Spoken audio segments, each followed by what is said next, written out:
I think the real problem is that it's not what the Russians are doing now, it's what they may have done in past years and what may be lurking undetected on the seabed at great depths. It's quite easy to surveil the continental shelf around Britain, where it's a couple of 100 meters deep.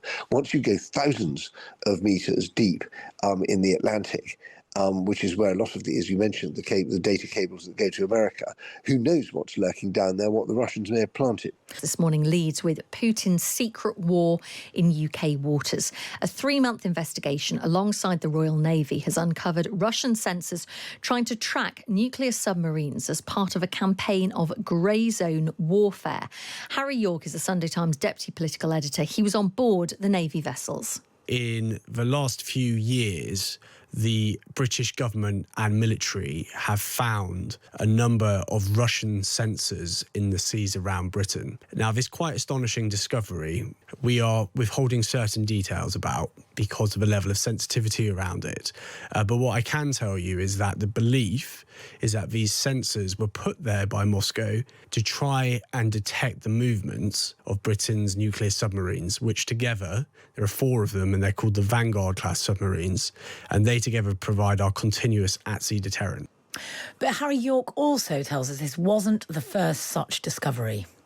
Several years ago, the British military also uncovered and found what's known as unmanned underwater vehicles belonging to Russia. They're called UUVs for short, and they were found lurking next to deep-sea cables. Now, these cables, unlike many of the cables that are laid on the seabed, like internet cables, these are not publicly known. So they're supposed to be quite secret. And they found them lurking next to them. And I was told by my sources that apparently it was beyond reasonable doubt that those UUVs were trying to tap into those cables. Now, I don't know for what reason, but it was obviously a huge concern to the government and the Ministry of Defence at the time. Well, the Sunday Times has also revealed oligarch super yachts are being used for espionage, including before the war in Ukraine began. Harry York explained how he got access to the Royal Navy findings. I was given unprecedented levels of access, basically, to what's known as the RFA Proteus, which is one of the most secretive vessels in the Royal Navy's fleet. The Proteus is basically the Navy's new deep-sea surveillance vessel. And whilst we have submarines, obviously, that are capable of protecting and looking at the deep seas and the critical national infrastructure we have on the deep sea, the Proteus is really the only surface vessel the Navy has with the capabilities to really look down deep and make sure that this kind of nefarious activity is not happening. And Harry York finally explained that maritime espionage is a key part of Russian operations. Russia is the only country in the world that possesses a specialist fleet of deep-sea subs that are capable of perpetrating this espionage and what's known as seabed warfare.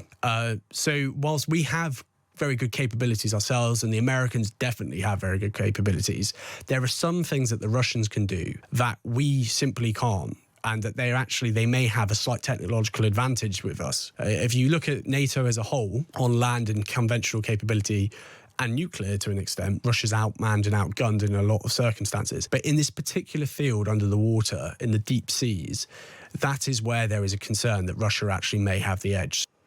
Well, that's Harry York, the Sunday Times deputy political editor. You can read more of that investigation in the Sunday Times today. Let's speak now to Edward Lucas, who's a Times columnist, a Russia watcher and a consultant on international security. Morning, Edward.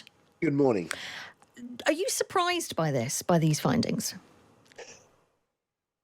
I think that we've known since the beginning of our nuclear submarine program that Russians are interested in tracking our nuclear submarines. And the lead on this story is the fascinating nugget that we found one of the sensors that the Russians have been dotting around our shores to try and catch the noise that these submarines make as they enter and leave the ports.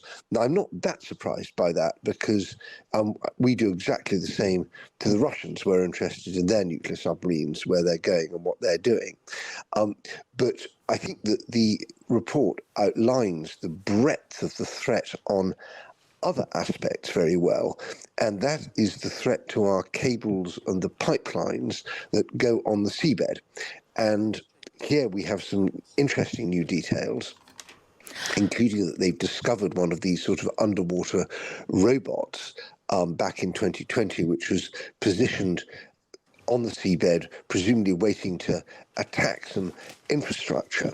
And this confirms something we've been very worried about, that Russia is preparing over a long period of time sabotage operations that could be activated in the event of a crisis. So we might be in a standoff with Russia in Ukraine or Estonia or wherever, and suddenly dozens, scores, even more of our crucial data pipelines, electricity interconnectors, gas pipelines, whatever, could all be cut by these robots that have been put there in advance. And that is very worrying. And particularly as well, the cables that are used there for transferring banking data between Britain and the US. I'm just wondering, how easy is it then, if that is a credible threat, how easy is it for the Navy to protect those cables, to prevent that happening?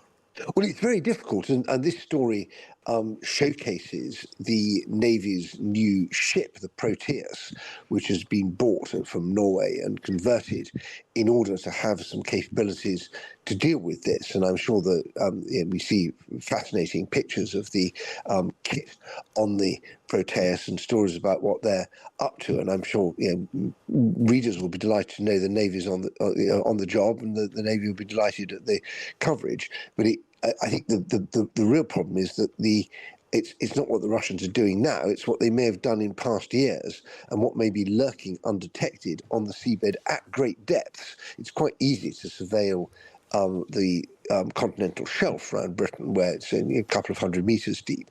Once you go thousands of meters deep in the Atlantic, which is where a lot of as you mentioned, the data cables that go to America, who knows what's lurking down there, what the Russians may have planted. What is Russia's strategy here?